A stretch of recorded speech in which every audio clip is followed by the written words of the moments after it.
A gente está aqui nesse Envolve, né? Envolve Família 2024, e dentro de uma dinâmica que eu pensei em colocar cada um de vocês dentro do consultório. Vocês se observarem, se verem, se conhecerem, porque não dá para mudar se eu não me conhecer. Vou mudar o que eu não conheço, fica difícil. Então eu preciso estar aberto a querer me conhecer, tirar crenças, conceitos, pensamentos que de repente eu aprendi que não tem a ver com educação, com relacionamento.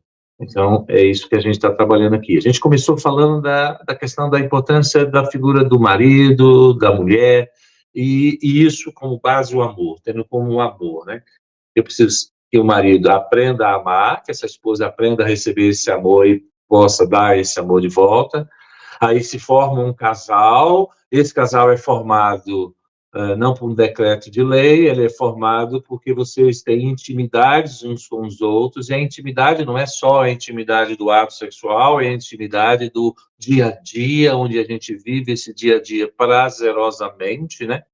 E esse casal, é a partir dele que surge a figura do filho.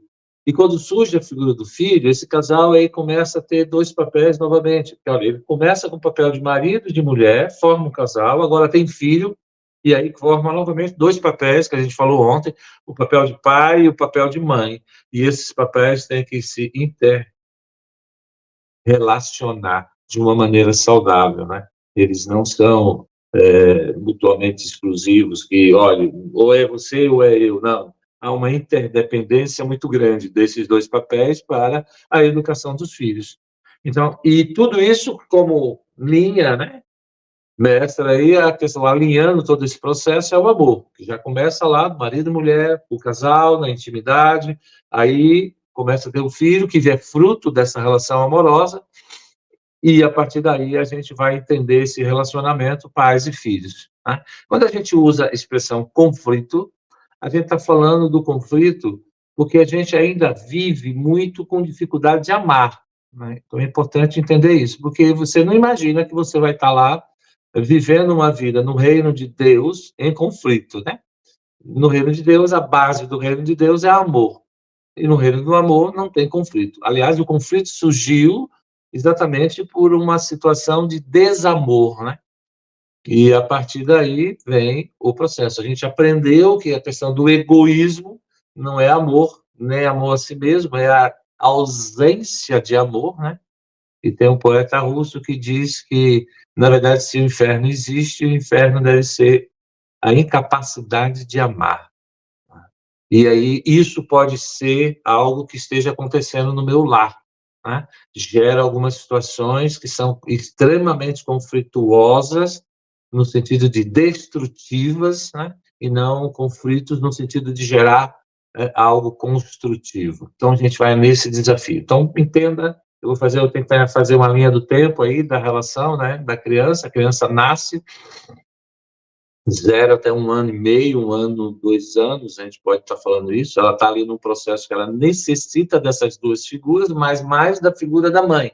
A mãe ali, a gente viu que é a figura importante para dar para essa criança a noção da existência dela, né? A existência de que ela pertence a algo, a noção de que ela é amada e a noção de que ela é querida e tem valor. Então, olha, esses primeiros momentos da vida de um ser humano, ele precisa de alguém queira amá-lo, tá? Dar atenção para ele, dar carinho, cuidado. Ela precisa, essa criança, ser amamentada, né?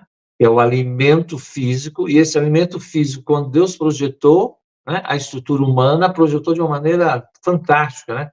Esse alimento é o leite materno, só para a gente reforçar aqui, o leite da criança é o leite da mãe, não é o leite do bezerro. Então a gente precisa só rever, né, conceitos. E quando a mãe amamenta, ela coloca esse ser humano, né, no colo, próximo dela, contato visual, porque você olha para aquele ser humano, você olha carinhosamente, identifica a existência dele, ele olha para você, identifica esse rosto como algo extremamente prazeroso, né? Então, essa mãe começa a ter um conceito para aquela criança altamente prazeroso, altamente importante, e a minha existência, a minha sobrevivência depende desse ser humano. E aí eu vou criando um vínculo, um conceito de mãe fantástico, né? E eu preciso olhar, eu preciso tocar, eu preciso acarinhar, eu preciso dar contato físico que dá carinho, né? E essa criança precisa disso, basicamente um bebê precisa disso. O conflito que tem entre a relação bebê e pais é o conflito, basicamente, da falta de amor, né, dos pais, que não querem dar, de fato, o alimento emocional e o alimento físico, que é extremamente importante. Aí tem gente que se irrita, porque a criança, a cada 2 horas e meia ou 3 horas, chora porque ela está com fome. E aí eu começo a ter uma relação de desamor, né? E aí eu me irrito, essa criança chora demais, toda hora está querendo comer, essa criança me acorda às meia-noite e acorda 3 horas da manhã, e aí o pai fica chateado, aí manda a mãe levantar, e a mãe manda o pai levantar. Na verdade, o conflito não está acontecendo ali com a criança está só demonstrando a sua necessidade, né? O conflito vem porque tem gente lá que não quer suprir a minha necessidade de atenção, né? Eu preciso dessa atenção. Eu digo que ser bebê ultimamente é uma tarefa difícil, não é? O bebê deve estar sofrendo muito no planeta ultimamente, porque ele precisa de pessoas que estejam dispostas a dar atenção para ele. Se a gente imaginar a alimentação a cada 3 horas, então eu preciso de alguém que a cada 3 horas esteja ali à minha disposição. Mas não é só alimentação física, você tem que dar alimentação, você tem que limpar o bebê, você tem que trocar a fralda do bebê, você tem que dar banho no bebê, você tem que colocar o bebê para rotar, você tem que colocar ele para dormir, você tem que brincar com ele, estimular ele. Então, isso dá uma média de 1 hora e 30 da sua vida. De cada 24 horas, 1 hora e 1 hora e 30, tem que ter alguém ali olhando para aquele bebê. Não é fácil, né? Ser bebê, porque precisa de atenção, precisa de alguém disposto a, de fato, preocupar-se com ele e dar a devida atenção, tanto física como emocional. E quem é que está disposto a fazer isso hoje em dia? De repente, tem mães que entram em depressão pós-parto porque o bebê vai acabar com a carreira dela, vai acabar com a estrutura agora que ela está lá, na profissão que ela se desenvolveu, ela vai ficar, vai sair, vai quando voltar, ela vai ficar desatualizada, nossa, eu vou perder o meu emprego, eu não vou conseguir. Tem gente que entra em desespero, tem gente que entra em desespero que agora, né, eu estava lá fazendo o meu mestrado e agora eu vou ter que, né, interromper pela gravidez, ou pela o nascimento da criança, que requer a sua atenção ali, né? Então, tem gente que não se dá bem, né? Tem gente que nem quer hoje ter filho, né? Bebê, porque o bebê vai roubar a atenção. Olha que coisa, roubar o termo. Não, o bebê precisa de atenção, ele precisa ser amado. Então, por isso que começa lá, amor entre os pais, entre os casais, depois amor de pai e mãe, para poder dar para esse bebê. O bebê não está roubando a atenção de ninguém. O bebê está lá querendo ter a atenção que você escolheu ter filho, né? Porque todo filho sabe que não pediu para nascer, né? Ele sabe falar isso tranquilamente. Então, se você quis ter um filho, e isso é uma responsabilidade muito grande, né? Você tem que aprender a cuidar dele, dar atenção para ele. E pensa, não é só a mãe nesse momento, porque a mãe está lá cansada, a mãe está, né, numa condição de dar atenção para aquele bebê. Então, eu preciso de um pai também agora que dê atenção para essa mãe. A gente falou ontem, um pai que dê todo o suporte para essa mãe, para que ela dê essa atenção para esse filho. Veja bem, até agora a gente não está falando de conflito de filho, porque o filho ali, na verdade, ele só está colocando as necessidades dele. O conflito está nós, pai e mãe, nós que não temos, não estamos com essa capacidade toda de amar, de dispor de atenção, de tempo. Eu abro mão, de repente, de dormir direito para esse filho, abro mão do meu trabalho, não vou trabalhar tanto, não vou me dedicar tanto, porque é um momento que esse filho precisa de muita atenção, tanto do pai quanto da mãe. E aí a gente tem aí esse processo acontecendo. Se essa criança recebe, né, toda a atenção que ele precisa ter, todo o processo de formação, né, afetiva, porque basicamente essa criança está precisando de afeto e de pessoas que estejam dispostas a dar atenção, a valorização e tudo isso afetivamente, porque Ali as relações são muito intuitivas, você tem que entender o que está acontecendo com o seu filho, ele não fala ainda, você tem que entender o que está acontecendo, tem que ter uma paciência muito grande, né? Paciência, a gente diz que é amor, quem ama é paciente.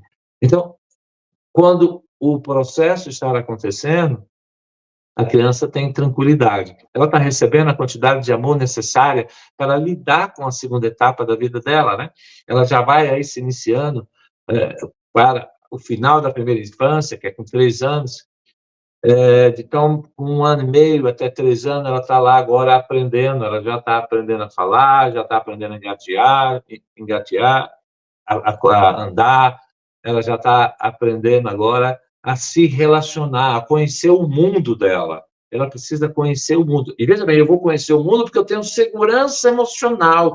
Meus pais me deram essa bagagem, me deram segurança emocional.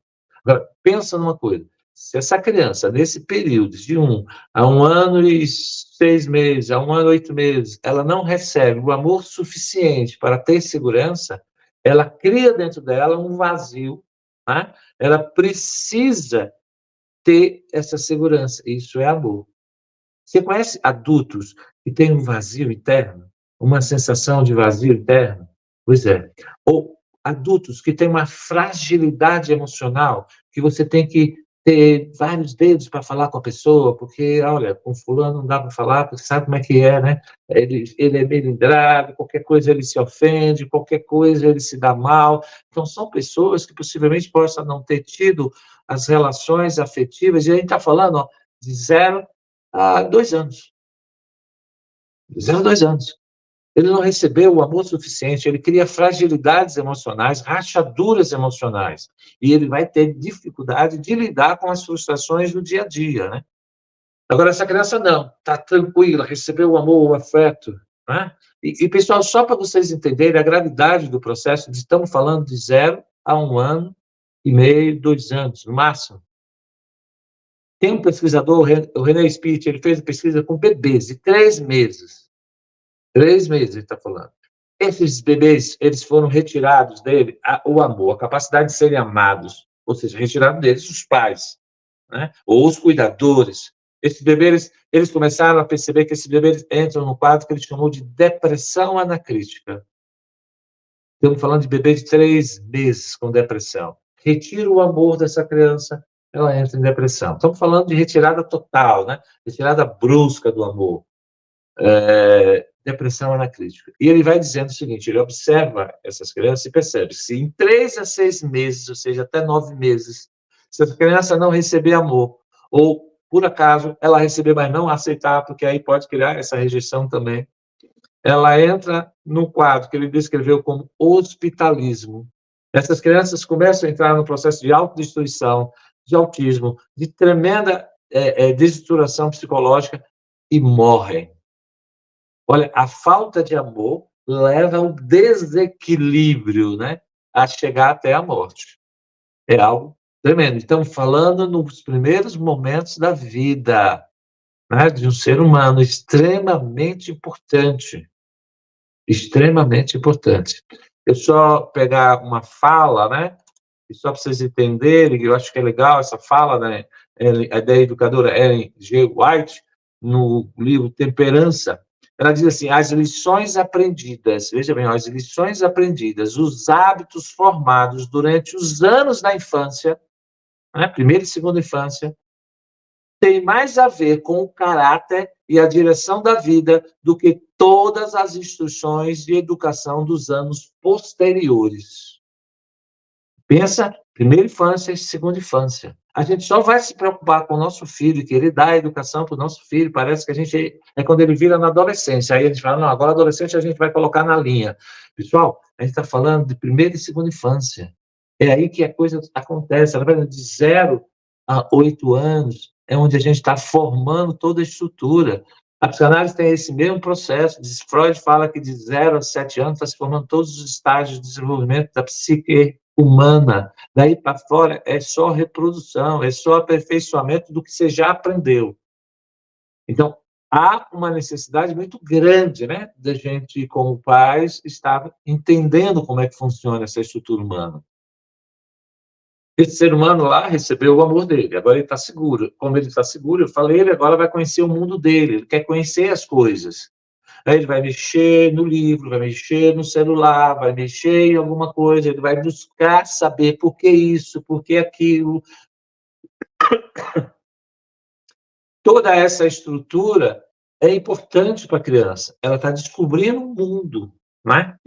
E aí, como é que é essa descoberta do mundo? Ele precisa de alguém direcionando. Você não deixa uma pessoa sem um guia. É importante, ao estar descobrindo alguma coisa, ter um guia, alguém te guiando.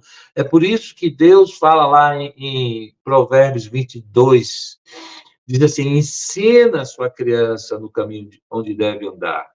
Fale com ela, converse com ela, né? Eu tenho que falar, por que que ela não pode pegar naquele celular? Por que que ela não pode fazer determinadas coisas? Ela precisa aí entender o que pode e o que não pode, né? Aí entra a questão do limite, aí entra, sem limite, entra uma figura importantíssima de limite, que é a figura do pai. Tem que ter um pai em casa, presente, para ajudar essa mãe a dar o limite, porque a criança, mais ou menos lá dos seus 3 anos, 2,5, 3 anos, ela já está desafiando a mãe.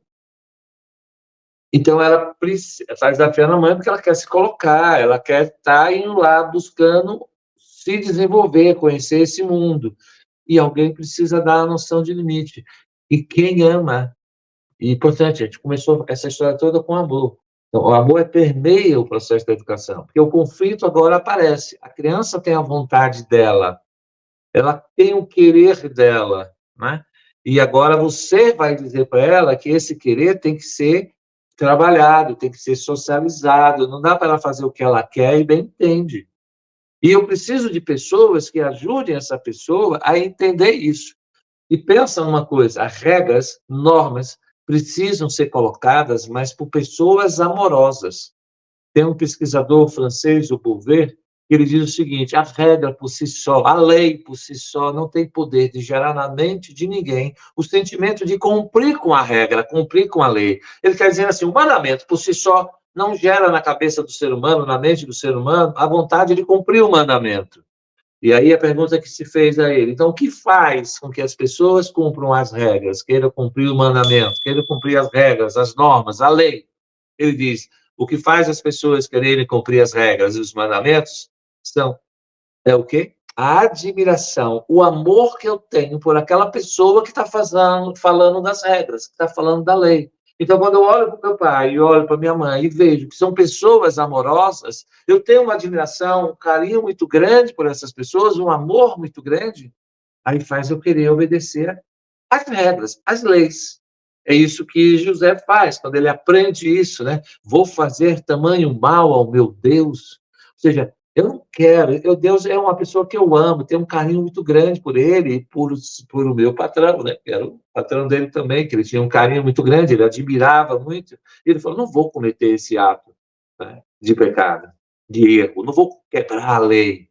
Então Deus está falando, olha, os meus filhos, ele está falando, Deus é pai, a gente viu aí na canção que Deus é bom, mas bom não no sentido de ser bonzinho, né? Porque não é essa a ideia, ah, tadinho, Deus é bom, deixa eu fazer tudo o que eu quero, ah, que legal. Não é nesse sentido, né? Pensa, Deus, ele ama você, mas ele também dá a noção para você do seu limite. E Deus disse, olha, na minha família, os meus filhos me obedecem. E sabe quem me obedece? São aqueles que me amam. Aqueles que olham para mim e têm respeito por mim, que me amam. Então, olha, a relação com a lei, com a regra, tem a ver com a questão emocional, afetiva, com um amor, com admiração. Então, eu preciso de paz dentro de casa, que eu possa admirar esses pais, até pela coerência dele, que meu pai diz, ele faz, né? O que meu pai não é um ser incoerente, é um ser coerente, tem credibilidade. Então, eu percebo que meu pai é alguém que me quer bem, né? Que se preocupa comigo. Então, em nome desse carinho, desse afeto, dessa admiração que eu tenho para o meu pai, o conflito diminui. Então, se a gente quer realmente diminuir o conflito, a gente precisa ter uma relação mais saudável, né? Eu preciso ser alguém que meu filho admira, que meu filho admira. E admira por quê? Não é assim, eu sou seu pai, você tem que gostar de mim. Não, é porque eu ajo de uma forma amorosa, coerente. Então, eu preciso dar o limite para ele, né? Eu preciso dizer para ele que ele é importante, sem dúvida nenhuma. Agora, pensa, tem um versículo lá em Deuteronômio 6, 6 e 7, que diz o seguinte, que Deus está falando para o povo, dizendo, olha, que todas essas palavras, está dizendo para os pais, né? Os pais de Israel, que todas essas palavras que hoje lhe ordeno estejam no seu coração, na sua mente, no seu coração. Questão aí importante. Ele fala, ensina tudo isso com persistência. Persistência, olha, é um processo. As pessoas não aprendem simplesmente o que você falou a primeira vez. Tenha paciência no processo de educação do seu filho. E tem gente que não tem paciência com a educação dos seus filhos. É impaciente, né? Não respeita o potencial dele. O conflito vem com tudo, né? A criança está lá com 3 anos querendo ajudar a mãe, 3, 4, 5 anos ajudar a mãe, ou ajudar o pai, e vai colocar o suco no copo, e a mãe diz, ah, não, não, não, não precisa não, vai, pega outra coisa para mim. Mas por que não precisa? Você não confia no seu filho? Ah, mas ele vai derramar o suco. Mas qual é o problema dele derramar o suco? O suco, entendeu? Pode ser derramado. O que não pode ser derramado é a iniciativa dele, o potencial dele, a confiança nele, na vida, de que alguém confia nele. E se ele derramar, filho, vamos lá, tenta fazer assim, assim, assim, que você vai fazer melhor. E toma esse jeito. Isso é ensinar. Deus falou, ensina seu filho no caminho que deve andar. E não dizendo, ah, não, você não sabe fazer, isso ainda não sabe fazer, você vai fazer mal feito. Aí eu gero conflito. Então, a minha dificuldade, né, de fato, relacionar-me com ele é complicado. Ele vai falar, converse com ele, com as suas crianças, quando estiver sentado em casa. Eu fico imaginando hoje que hora que um pai e uma mãe está sentado em casa. Dificilmente, né? Porque ele não para em casa, né? Pai já está fora de casa já faz tempo e mãe também já saiu de casa já faz muito tempo. Então, cadê o pai e mãe dentro de casa? Não tem. Sentado em casa? Não tem. E quando ele está sentado em casa, ou ele está no videogame, né? Alguns pais bem modernos estão lá tudo no videogame, ou está na televisão, ou está no computador, ou está fazendo um trabalho.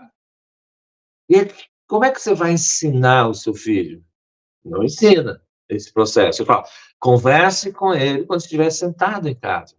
Você tem que ter um tempo em casa. Não precisa estar em casa. E a gente não está mais em casa. Augusto, não dá para ficar em casa. Ok, não dá para ficar em casa. Então, você tem que admitir que a sua educação também vai ser comprometida.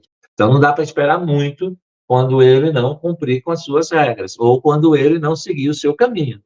Então, a gente tem que entender esse processo. E aí você precisa entender que ele precisa de você para orientar. Ele precisa da sua orientação. Então, você precisa estar junto, né?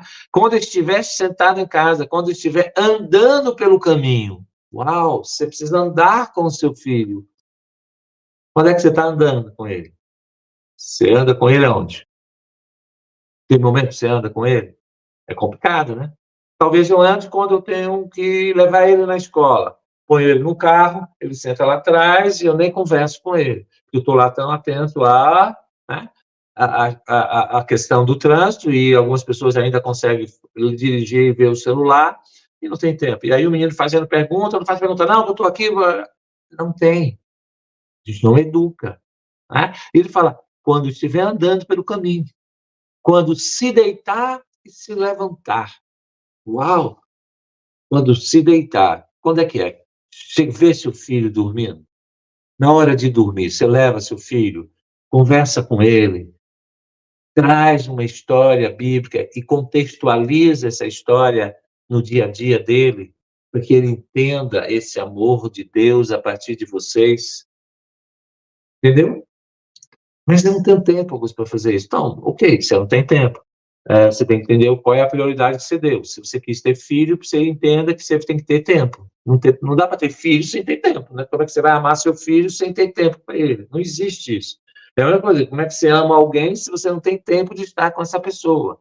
Como é que você vai amar, né, uma pessoa e muitas mulheres falam isso. Meu marido diz que me ama, mas não tem tempo para ficar comigo, ele só quer trabalhar. É a mesma coisa da criança, pensa. Diz que me ama, mas não tem tempo para estar comigo, nem para caminhar, nem para deitar, nem para andar. E se levantar? Se levantar, algo pior ainda, porque quando eu levanto, é de madrugada, e já fui embora e chego também, ele nem vê. Então, que educação eu estou dando para ele? Não, eu coloquei numa boa escola, coloquei lá numa escola boa, a gente compra coisas boas para ele e tal, leva lá para a igreja e também. Quem educa não é a escola. A escola vai trabalhar a questão cognitiva, né? Quem educa seu filho, quem ensina no caminho onde deve andar, são os pais, eles precisam estar presentes. E essa criança está lá em casa, querendo mexer, falar, entendendo, perguntar: pai, por que você vai trabalhar? Pai, por que você fez isso? Pai, de onde é que eu vim? Pai, por que está acontecendo? Eu preciso de alguém para me orientar. Então, eu vejo muito isso no consultório, pessoas dizendo para mim: Augusto, meu pai não falou nada para mim, não conversou nada, eu não entendi nada, eu não sabia o que era vida, eu não sabia o que tinha que ser feito, sabia o que era droga, eu não sabia o que era sexo, eu não sabia absolutamente nada. Eu fui aprender na escola. E nem sempre na escola a gente, na maioria das vezes, aprende da maneira correta, porque na escola é com os colegas, é com outras pessoas que não têm um conceito que você tem. Você até tem um conceito legal, mas não tem tempo para passar. Educação de filhos é isso. E aí vem o conflito, porque ele quer, né? Ele quer as coisas. E você precisa explicar para ele, conversar com ele. E para isso precisa ter tempo. Tempo, sem tempo você não consegue. E isso é importante. A criança está lá, né, querendo informações, querendo se experimentar. Aí eu falo: filho, agora não dá para você colocar lá, porque eu estou com pressa, e a gente vê depois isso. Quando é que eu cresço? Quando é que eu me mostro? Quando é que eu me desenvolvo? Né? Eu fico percebendo o Pai Deus. Deus criou o filho Adão. Ele tinha tempo para Adão. Ele não sobrava um tempo na agenda, eu vou lá conversar com Adão. Porque Deus tem um universo inteiro para tomar conta, para ver um monte de pessoas que existem, seres, outros seres que existem no planeta, no universo. Todo dia ele está lá conversando com Adão. E aí, Adão, conta para mim, como é que foi? E aí, o que que achou da Eva? E aí, o que que você está achando disso? Quais são as suas impressões? Qual é o sentimento que você está tendo? Quero entender. Nossa, que legal. E aí Deus também acredita naquele ser humano, acredita naquele filho e fala: filho, tá vendo? Você viu esses animais aqui todos reunidos? Puxa, Deus, que legal esses animais. Pois é. Como você é um cara inteligente, é um cara capaz, criativo, né? Puxou o pai. Eu quero que você vá lá e dê o nome, e o nome que você der vai ficar. Nossa, como é que se sentiu esse filho? Meu pai me ama, meu pai me respeita, meu pai me valoriza, meu pai diz que eu sou inteligente, que eu sou igual a ele. Olha, isso é relacionamento, o conflito diminui. Agora tem filho que quando o pai pede para fazer um negócio desse, ele fala assim: ih, meu pai pediu para dar um nome, ih, meu pai é muito bravo, ih, meu pai é exigente, né? Se não fizer igual o que ele quer, ele critica, ele desvaloriza, o copo tem que estar do jeito dele, a roupa tem que estar na maneira dele, e aí Adão não ficou assim. Adão ficou confiante, porque o pai dele, ele nunca tinha feito isso na vida. E Deus acreditou nele, supervisionando, olhando: olha, qualquer coisa conversa comigo, Adão. Aí Adão foi lá, conversou com Deus: e aí, Deus, o que é que o senhor pensou quando construiu aquele animal? Interage, tem tempo para conversar. E aí ele olha para aquele animal com pescoção, pernão, ele disse: olha, isso aí vai se chamar girafa. E quando Deus ouviu a palavra girafa, Deus fez o quê?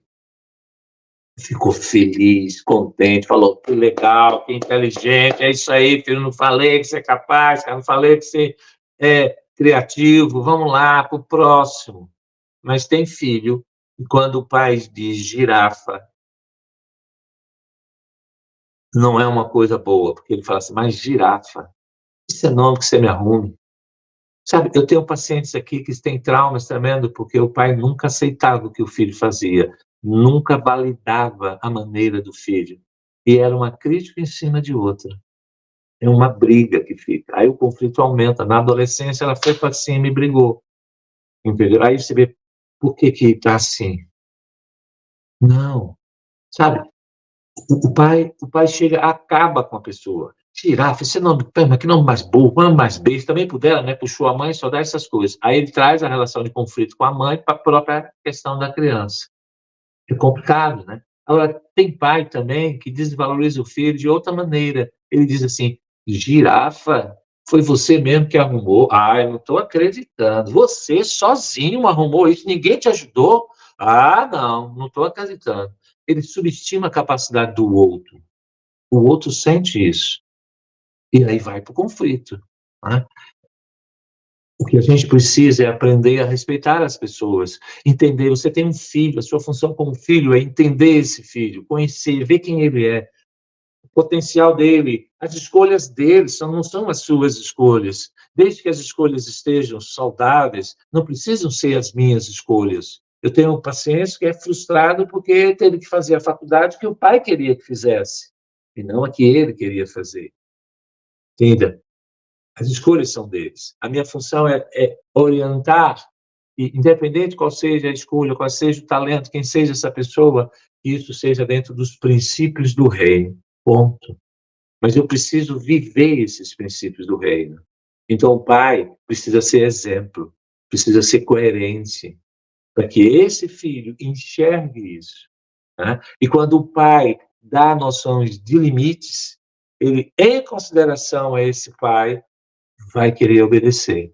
A gente precisa trabalhar muito isso. E uma coisa que a gente precisa muito é a escola de paz, porque a gente não sabe, a gente não consegue se relacionar, e aí a gente sofre. Mas Deus deixou bem claro, ensina seu caminho, ensina seu filho no caminho aonde deve andar. Isso é a palavra de Deus. E quando chegar na idade adulta, ele não vai se desviar. Isso é fantástico. E o problema é o seguinte, se você ensina errado, também quando ele chega na idade adulta, ele não vai se desviar do erro. E tem muita gente que ensina errado e achando que está ensinando certo. E está tentando fazer com toda boa intenção e está acabando com a relação com o filho. Por isso que a gente fala, de boa intenção o inferno está cheio. A gente precisa trabalhar isso, né? Então, eu preciso olhar. Eu queria fazer novamente esse convite, esse raio-x, de você olhar para dentro de você. Como é que está a minha relação com o meu pai, né? Com a minha mãe? Eu como pai, eu como mãe, na relação com o meu filho. É uma relação onde eu projeto nele coisas que não deveria projetar, né? Tem pais que, por serem frustrados com algumas questões, projeta no filho. Tem mãe que é frustrada com a relação com o pai e projeta no filho a relação que ela não tem com o pai, com o marido.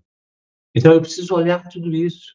Eu sou muito duro com meu filho, porque meu pai também foi muito duro comigo. Eu sou muito exigente, porque também a vida foi dura, Augusto, comigo, ele também tem que ser duro. E eu também sou negligente, não estou nem aí, deixa fazer. Então, eu tenho pacientes hoje, a geração nova, sabe? Meu pai, eu não, eu deixo todo mundo fazer, faz o que quiser, eu não coloco limite, Augusto. Cada um faz o que quiser, decide o que quiser, e a gente está tendo uma geração onde não tem direcionamento, não tem mais limite, isso é um caos. Então, a gente precisa aprender. Olhar para isso, rever, buscar na palavra de Deus a orientação, buscar em livros, né, que a gente tem aí. A gente tem uma editora tremenda que está aí com vários livros falando, temos o Espírito de Profecia falando sobre isso. A gente precisa começar a buscar essas orientações. Então, vamos pedir a sabedoria para Deus? Vamos orar? Querido amado Deus, aqui estamos, Senhor, nesse processo terapêutico de se conhecer. Se conhecer não é fácil, Senhor. A gente tem que olhar algumas falhas nossas. Quando eu olho para os meus filhos e vejo as dificuldades deles de estar lidando no dia a dia, eu fico triste porque eu vejo ali a minha mão. Eu vejo ali o quanto de mim está neles. E aí, Senhor, eu peço perdão por isso. E peço agora sabedoria, Senhor, para poder mudar, para poder melhorar, para que eu possa ainda continuar influenciando meu filho, mas de uma maneira positiva. Me corrija, Senhor, tira de mim as minhas imperfeições, que a gente possa, Senhor, ser um pai semelhante a Ti, e que a gente possa ser esse filho semelhante a Teu Filho amado. E é em nome dele, Senhor, do Teu Filho amado, é que pedimos e agradecemos. Abençoa cada família aqui. Amém.